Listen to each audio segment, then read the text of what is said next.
Yeah. Right. Social media is, sorry, I hate to push. Social media, it is disrupting Yeah. everything. Right now, you provide a broadband, but everyone else is making money on top of that The broadband you over-the-top provide. players. How do you deal with that, and do you see any changes moving forward? Yes, we are dealing with it by accepting it. That's the first thing. Yes. You know, and like, there's a lot of things you could do. Let's say blocking a Skype service, blocking a Viber service. But what we intend to do is capture the consumer instead of letting the over-the-top players come in and simply take our customers away from us Right. and turning us into what they call a dumb pipe. We would rather give them the services that those companies are giving. For instance, Globe recently released an app called G-Message, G-Message. which is a free messaging app. You could message all you want as long as you have a data plan, even to customers of the other network, as long as you're on an Android or iOS phone, Apple. And so, again, it's just one of these things where why are we giving away free messaging? You know, but my view on that is if you don't, somebody else will. So you might as well Correct. do it and be appreciated by your customers, right? So we're taking that route and then figuring out monetization later. So acting a little bit like a startup, right? Do we sell banner ads in those messages, right?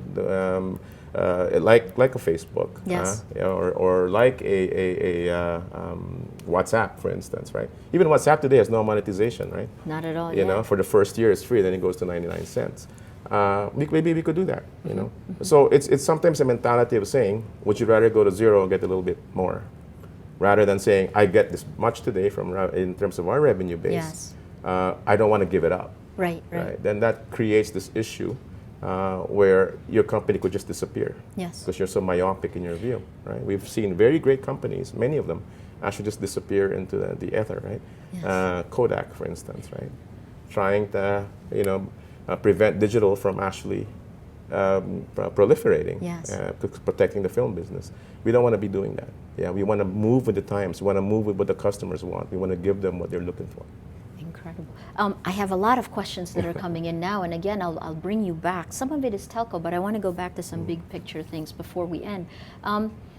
Do you have any, this is from @JD Salinger, do you have any plans of making it up to your subscribers for the bad things caused by unreliable network? And then from @MichaelJosh, full disclosure, @MichaelJosh also does tech rap. I've been a Globe subscriber all my life and have patiently waited through this transition period. When will it get better?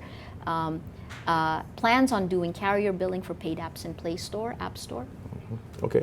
Well, as far as the network, it is already getting better. That is not an anecdotal statement. It's something that, if you look at our stats in terms of our own drive-throughs in terms of the different areas in the country, the statistics as far as dropped calls is already improving. Call setup is improving. What is not going to improve immediately is if you have no coverage today, you're not going to get coverage, right? For instance, an example is in this building.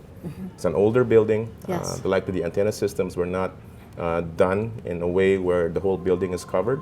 Your environment has changed around you. Correct. This is, again, an older building when the coverage was designed, when there were cell sites that could access from the outside. Today, you're completely enclosed, right? So we're going to have to revamp all that. And that's the next stage of Globe's transformation. First stage was get the capacity up so that people can call. And then the next stage is going to be now improvement of the coverage, right? We're adding sites to kind of plug the holes and also to adapt the network to the new terrain. An example is Fort Bonifacio, right? Yeah. Fort Bonifacio from a year ago is different from Fort Bonifacio of today. So Globe is adding, for example, in that particular locality around 14 or 16 more sites, 4 of which went up this week, right? And more to come in the first quarter. As an example, and then we'll tackle areas of the country as we go, right? And we won't stop until the coverage gets continually better. A lot of the buildings we're refurbishing as well in terms of the antenna systems, because today people are going to want LTE in the buildings, right? And a lot of these antennas are sometimes only 2G because they're old. So we're going to have to spend the money once again and upgrade that particular infrastructure. It's constant. It's creative destruction. Actually, is what you wind up doing. No. Yeah, it's a never-ending. As you get it. Yeah. Because of the technology moves so fast, right? And I think this is the only industry where you have to be at the leading edge of retailing, of technology, of customer service, right? Of entertainment, communications, everything, news, everything rides on you guys. Yeah. And also, it's very personal, as you said. Yes, extremely personal. Yeah, it's the only thing I think that people carry constantly and want to be connected constantly. Your TV, you don't carry around. So Yes. if something goes down there, it's okay. But this is Yeah. what's fundamental about the change it's bringing about in culture. So I guess you will get people feeling it's an extremely personal topic. I have two major questions left, and one has to do with ethics. It's an extremely, it's a telco war. And yet, you, Singtel and Globe, there's certain things that you guys do, and I've always wanted to ask this. Extortion issues with the cell sites. Do you still not pay? I mean, We've never paid. You've never paid. Do you still not pay? And do these and things? Are we, these things? we will never do that. We have a philosophy in that particular regard, that if we do succumb and start to pay those kinds of revolutionary taxes, what you call it. We're talking about revolutionary Yeah. taxes for the NPA. They bomb telcos if they Yeah. don't. Telco cell sites. Actually, it's gone down. I hope, knock on wood, it doesn't start up because we talked about it. It's gone down Oh, now. yeah, it's almost Significantly. non-existent, yes. So resisting actually works as well, right? Our view is to partner with the military and the government as opposed to the other side. Because we feel that if you do support them, all they do is buy arms to shoot our soldiers. We have a very close relationship with the armed forces, where a lot of the armed forces actually are supported by Globe in the localities. Sometimes we even give them shelter in our cell sites. And that partnership has really helped us in terms of counteracting this threat. And over the years, it's actually gone down to today. It's no longer an issue for us. No. But we still hear about the bombings of There of wasn't one this year, transmission. actually.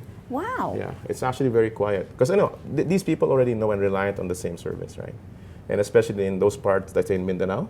They need it as well. Yes, we are the leading telco in that particular market. And so Yes. if they hit us, they will not have communication. And I think suddenly they've realized that as well. No? So it's really been a non-issue for the last 2 years, I would say. So my last question, Ernest, people, not that many people realize that you've actually worked with both the largest telcos. I mean, you've worked with the MVP group of companies, and now you're heading Globe. Corporate cultures, again, how would you describe the differences in strategies from your eyes? It's very different, I believe, because my experience is, and again, it's very limited, Mariano. Yeah. Because I was only with the group effectively for a year. The last 6 But tell months, people what you did. Yeah, well, I mean, you. yeah. I remember the company you led was a company, one of the first companies I reported on when I was a reporter. Oh, that's right. Yeah, the company was SPI, SPI. if you recall. That was one of the earliest BPOs in the country that also spawned the first commercial call center geared towards serving U.S. clients called eTelecare. Correct. Right? We spun the two companies off. One went on a NASDAQ listing, that was the call center, and SPI eventually in 2006 got sold off to PLDT from its private equity ownership groups. And eTelecare is now with. eTelecare is now merged with another company called Stream, Correct. and partly owned by the Ayala Group. Right. So yeah, I stayed for a year, and actually that was my 11th year in BPO, and I did that. But by that time, I had felt that a change was needed. Contrasting the styles, I think it's very different in terms of corporate cultures. At the Ayala Group, the CEOs are very much empowered in terms of doing what was needed for the business. We agree on a strategy with both Singtel and Ayala, and we're pretty much left on our own. There's much less hierarchy in our culture, where we interact with our chairman in a much more casual manner, you would say, with even CEO of Singtel or our chairman Jaime Augusto Zobel de Ayala. So it's very different in terms of that. It's not as formal and not as hierarchical. Which suits me because I'm not your traditional corporate fellow, And you're seen as kind of the maverick who will disrupt in Globe. Is this correct, or am I yes, imposing this? we've changed culture at Globe because we needed to, because we're no longer in a utility type of market. We are in a highly competitive service industry.